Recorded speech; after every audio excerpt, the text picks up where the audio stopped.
There was once an old man who had stopped believing, not because he had suffered more than others, not because life had been unusually cruel to him alone, but because he had forgotten, slowly, quietly, how to hope.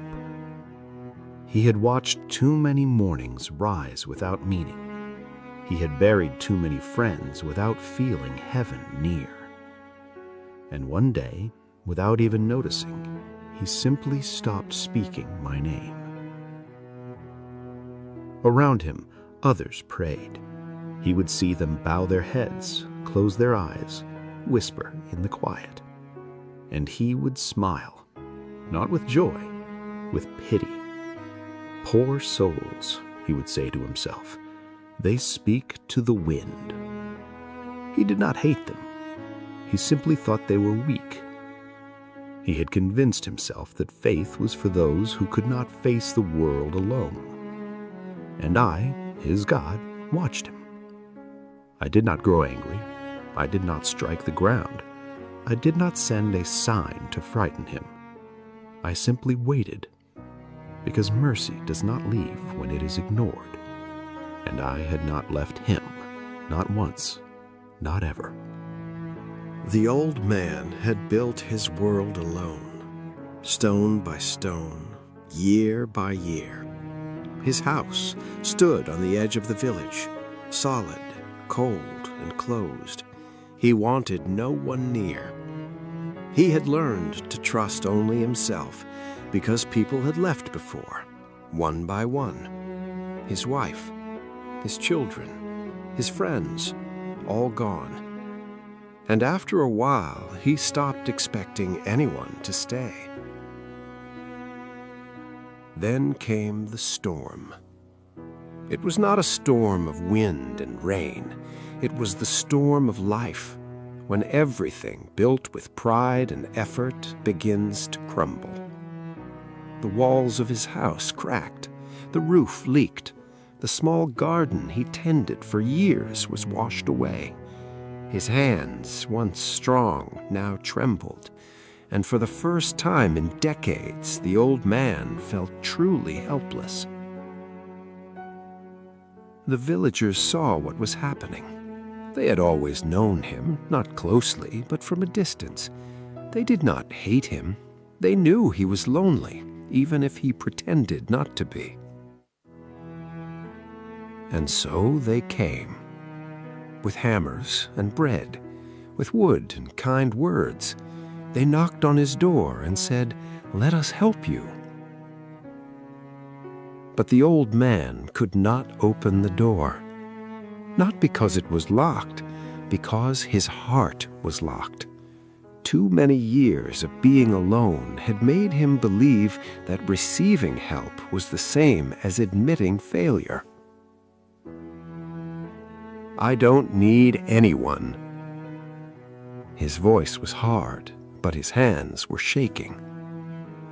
The villagers did not leave. They stayed, waiting in the cold. And I, his God, was standing among them, hoping he would finally let someone in. The villagers did not leave. They stood outside his door, silent and patient. The wind was cold, but they did not go. They had seen suffering before. They knew that sometimes the ones who need help the most are the ones who refuse to ask. Inside, the old man sat in the dark. The walls were still wet from the storm. The roof groaned with every gust of wind. His hands were too tired to fix anything, and for the first time in years, he did not know what to do. He thought about the days when his wife would hum while she cooked. He thought about the sound of his children laughing in the yard. He thought about how, once long ago, he had believed in goodness, in others, in life, maybe even in God. But that was before the leaving, before the silence, before he learned that hoping only made the fall harder. Outside, one of the villagers, a young woman with kind eyes, spoke softly through the door. "We don't need you to be strong. We just want you to know you are not alone." The old man closed his eyes. He did not open the door, not yet. But for the first time in years, something inside him shifted. A crack, small, almost invisible, but enough. And I, his God, felt it too. A crack in the wall he had built around his heart. It was not forgiveness, it was not faith, but it was a beginning. The old man did not open the door that night, but he did not sleep either. He sat in the dark, listening to the silence. The wind had calmed. The rain had stopped. But something else had begun, something he could not name. He thought about the young woman's words. "We don't need you to be strong. We just want you to know you are not alone." He had spent so many years telling himself that he did not need anyone, that he was fine, that the walls he had built were there to protect him, not to trap him. But now, sitting in the ruins of his house, he was not so sure. For the first time in decades, he whispered a question, not with his lips, but with his heart. What if? What if I was wrong? It was not a prayer, not really. It was too small for that, too fragile.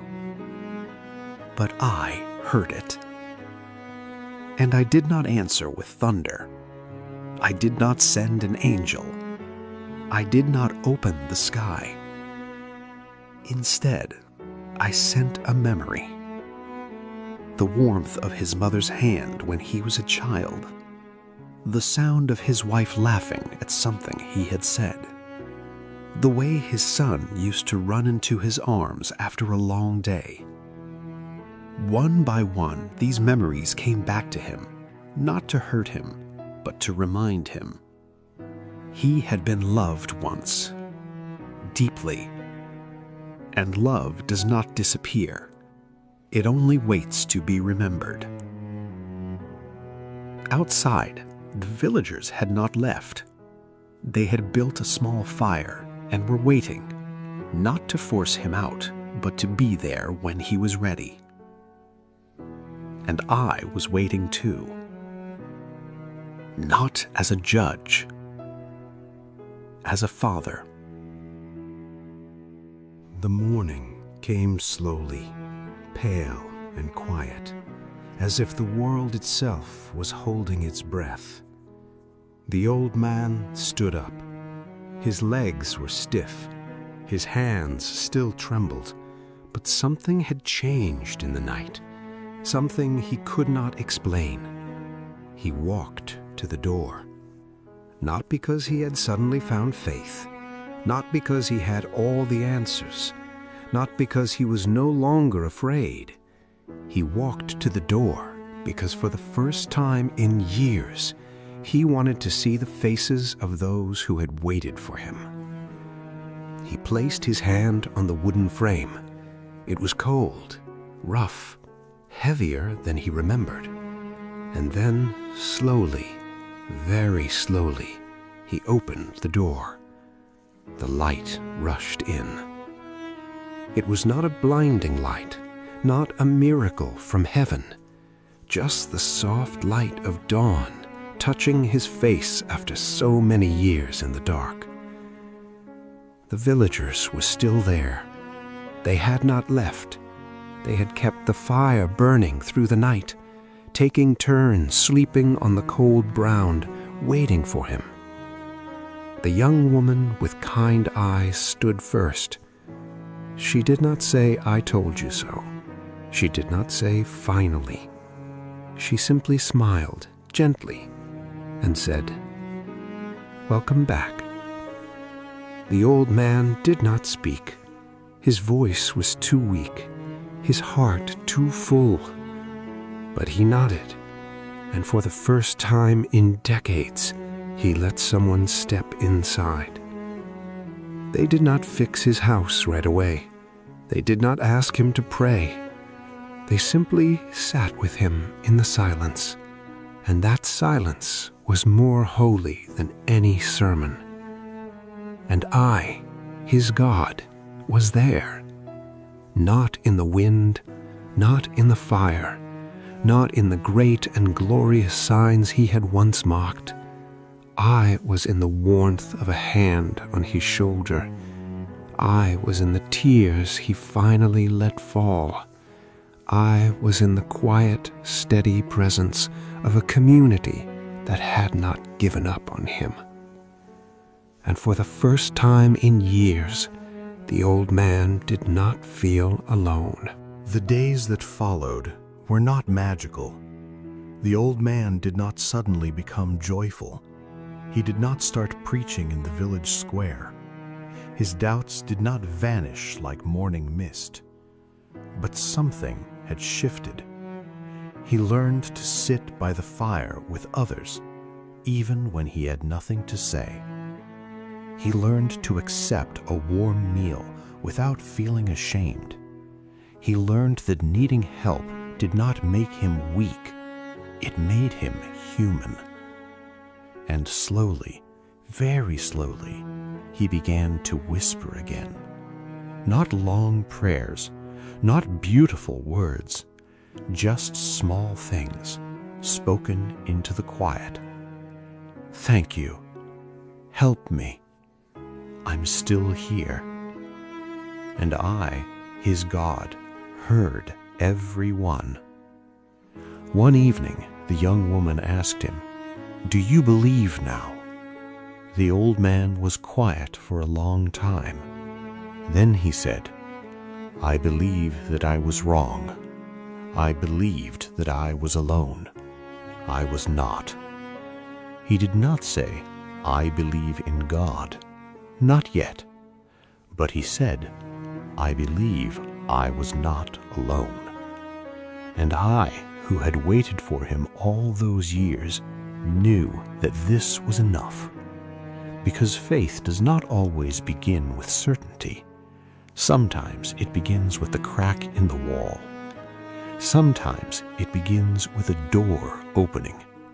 Sometimes it begins with a tired old man admitting he was wrong. If you are listening to this story and you feel like the old man, tired, lonely, unsure, maybe even a little angry, I want you to hear this. You are not alone. You have never been alone. And the door, it is not locked. You only have to open it.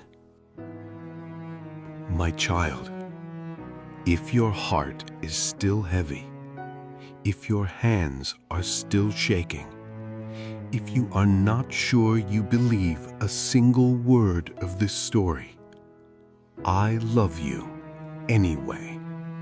I have always loved you anyway. Not because you are strong, not because you believe perfectly, not because you have earned it, because you are mine. So let this story be for you, not a lesson, but a whisper. You are not alone, and you never will be.